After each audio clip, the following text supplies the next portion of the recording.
Hey y'all, it's JPTV 3000. I'm here with Lim. Man, thank you for your time, man. What brought you up here to North Dakota? Jobs. I was in Texas for 6 years and I couldn't get a good job. Yeah. There's 14% unemployment, Yeah.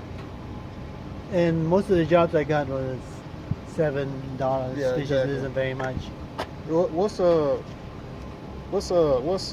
of the things you've noticed since you've gotten up here? Not good. I've been here over a month, and there's not much work at all. Have you tried the unemployment office yet? Oh, you mean the job service? Yeah. They don't help. I went there, and some woman pregnant took offense to me asking her how to say my resume, and then she went and complained to the ringleader, which is another pregnant woman. Yeah. I think her name is Christine, and she said when I asked her to help to say the resume, she said, "Oh, you know how to do it." And then I asked the third woman, kind of short and fat, and the ringleader came over and said, "Oh, he knows how to do it, don't help him." So, and I went to the library and I asked the librarian, the people come over and complain how they don't get help, and she says about almost a dozen people. Yeah, I mean, so it's an ongoing situation.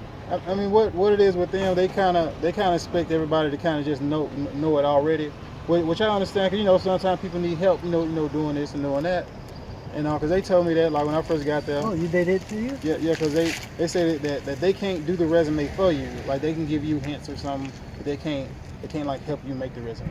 But I wasn't asking for help. I just asking to save it. Yeah. Because I typed it on their computer. Yeah.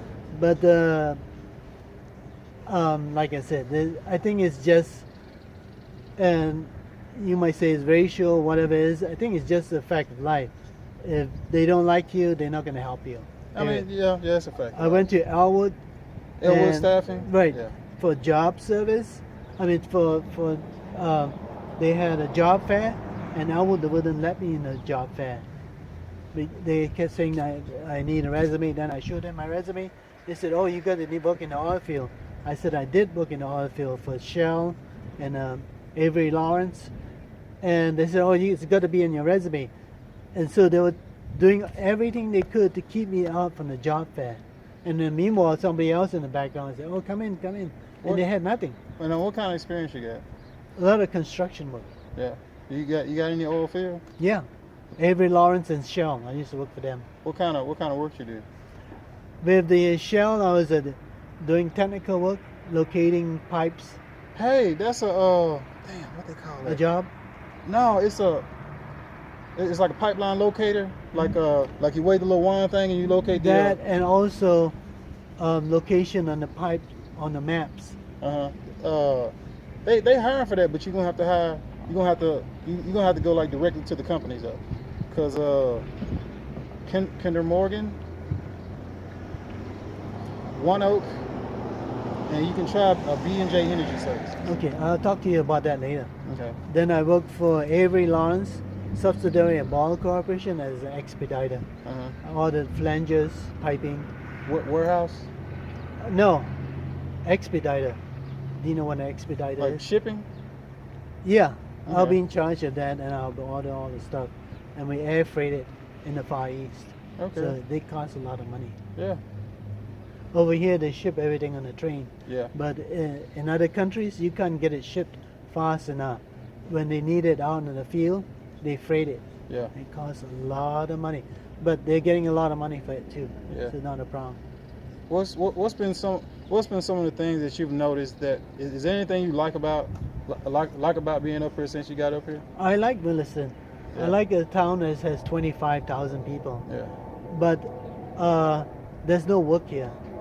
I've been at the command center for over a month. I get $50 a week if I'm lucky. Yeah. I didn't get anything last week. So now I don't have any more gas and no money. I mean, I don't even have gas to go out and look for work. That's how bad it is. There's another place called Matrix. They do pipeline work. I saw Matrix there, but it's a security company. No, not them. It's out past where the Loves is.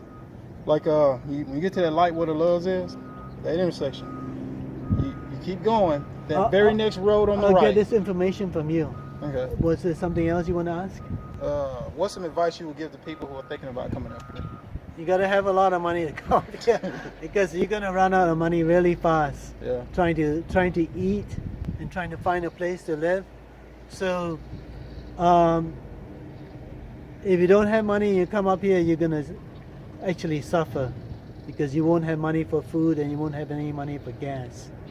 So, and the Salvation Army actually had to help people when the boom went down. Yeah. They had to send people home on trains. Yeah, because I know some people that and left buses. on the trains and stuff. So they had to get the money to send people home. Yeah. So you're going to be faced with a lot of trouble. And a lot of places don't allow you to park overnight. Walmart here has a security that runs you off. And a lot of signs, even there, Yeah. that says right there, Yeah. says no parking overnight. Yeah, when I first came here, if this is on one of my videos, when I first came, they didn't have them signs up there. Everybody be parked all down this road. That whole parking lot be full. All that down at the train station be full, and they be parked all the way along now. But they didn't like the people just sitting their cars up parking like that. Cause hey man, people be parked all right here. I mean every day, 24 hours a day they be parked. So how many people was that? 1,000 people? Now probably like 50. Cause everybody, 50? cause But it'll be all over the town, so it'll probably be like 500, 1,000 people. yeah, probably like that. Now that was like when it first started, people just parked wherever they could. So that was 1,000 people then. Yeah, probably more than that. Yeah, I would also be careful. I was in Colorado Springs. There's like 1,000 homeless people there. So I was there looking for a job for about a month, and I put in hundreds and hundreds of applications, zero. So, but they have a high unemployment, a lot of homeless people in Colorado Springs. So just be careful. I think Denver, Colorado might be better. Yeah. If you have to go. Yeah. Because it all depends on the individual. But man, Lim, man, thank you for your time, bro. Hopefully, man, everything will work out, man. For me, I can do this because I've been trained by the military, and so I can go out and live in minus 40-degree temperatures, which most people cannot. Yeah. And 125, 130-degree temperatures like in New Mexico. So unless you can withstand extreme temperatures and eat oatmeal and noodles, then go ahead. But if you cannot do those things, you're not going to make it because it's very tough.